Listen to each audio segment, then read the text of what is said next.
سلام به همه آینان پراتیا. امروز اومدم سوال خیلی از شما که همیشه ازم میپرسید چجوری سن عروس هلندیمو تشخیص بدم و جواب بدم. سن عروس هلندی رو دقیق نمیشه گفت مگه اینکه حلقه پا داشته باشه یا مستقیما از پرورش دهنده بخری و تاریخ تولدش رو بهت بگه.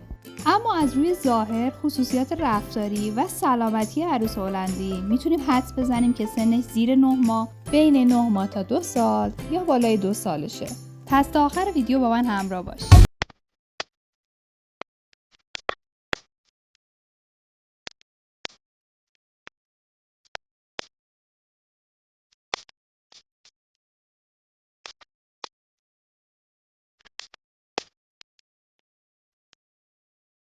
اولین راه تشخیص سن عروس هلندی مشخصات ظاهری اونه. اگه عروس هلندی زیر 9 ماه سن داشته باشه، تاج روی سرش کوتاه و صافه، نوکش صورتی بدون فلس و بزرگتر دیده میشه چون پره‌ی دور نوک هنوز خیلی رشد نکردن.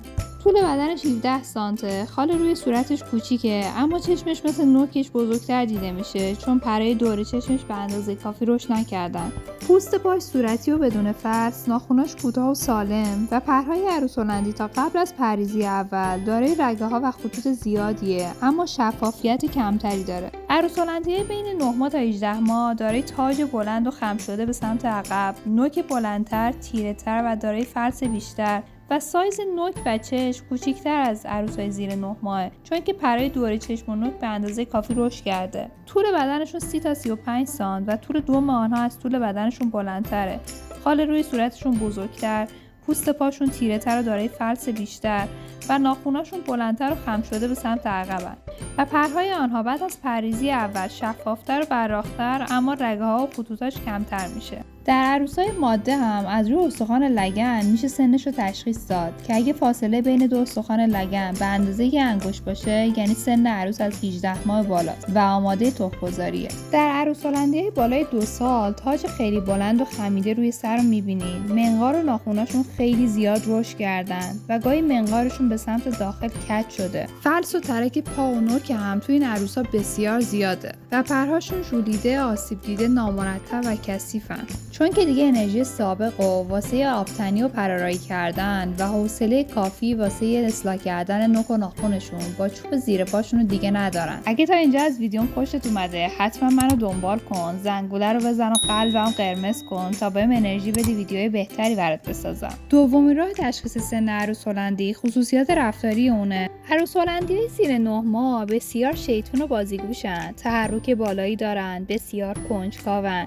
و تعامل بسیار بالایی با صاحبشون دارن. اونا کمتر از عروسای بالغ میخوابن و بیشتر تایمشون رو به بازی کردن و پرواز کردن میپردازن. آوازخوانی و قدرت کلامشون کمتر از عروسای بالغه چون تازه دارن یاد میگیرن.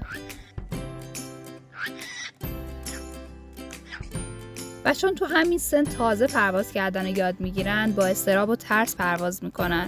پس صاحبا باید مراقب باشن که محیط پرواز عروس هلندی رو کاملا ایمن کنن که بلایی سرشون نیاد. عروس هلندی‌های بین 9 ماه تا 2 سال تحرک و انرژیشون رو به جای کنجکاوی، جنب و جوشی و بازی کردن صرف جفتگیری و تخم‌گذاری میکنن. تعاملشون با صاحبشون کمتر میشه و بیشتر اونا علاقه به تعامل با جفتشون دارن. بسیار عالی پرواز میکنن و تایم خوابشون 1-2 ساعت بیشتر از عروسای جوونه. آوازخوانی و قدرت کلام عروس‌ها تو این سن به اوج خودش میرسه.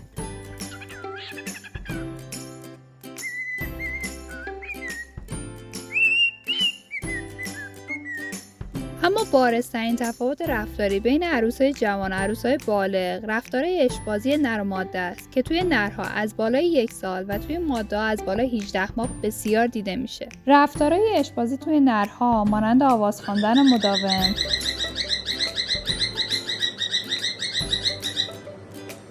باز کردن بالها، ناز کردن سر ماده، بالا آوردن غذا واسه ماده ها، چپ و راست رفتن توی قفس، پرخاشگر شدن و لونه گرم کردن به کمک چوبایی که تو قفس براشون میذارینه. رفتارهای اشبازی توی ماده ها متفاوت از نراست. اونا ساکت‌تر از نران و گاهی اوقات صدای ریزی از خودشون در میارن.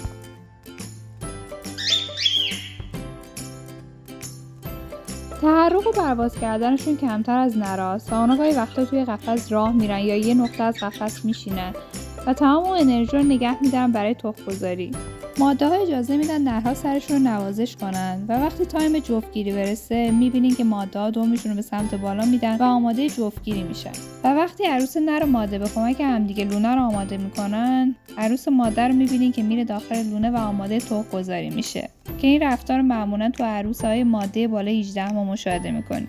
عروس هلندی‌های مسن با وجود اینکه حدود 17-18 ساعت میخوابن، اما همیشه چرت میزنن و خسته ترن و کمتر به محیط اطرافشون واکنش نشون میدن. اونا نه علاقه‌ای به تعامل و بازی کردن با پرندگان و صاحبشون رو دارن، نه علاقه‌ای به صحبت کردن و آواز خوندن و معمولا یه گوشه از قفس میشینن و دائم چرت میزنن. سومین راه تشخیص سن عروس هلندی سلامتی اونه.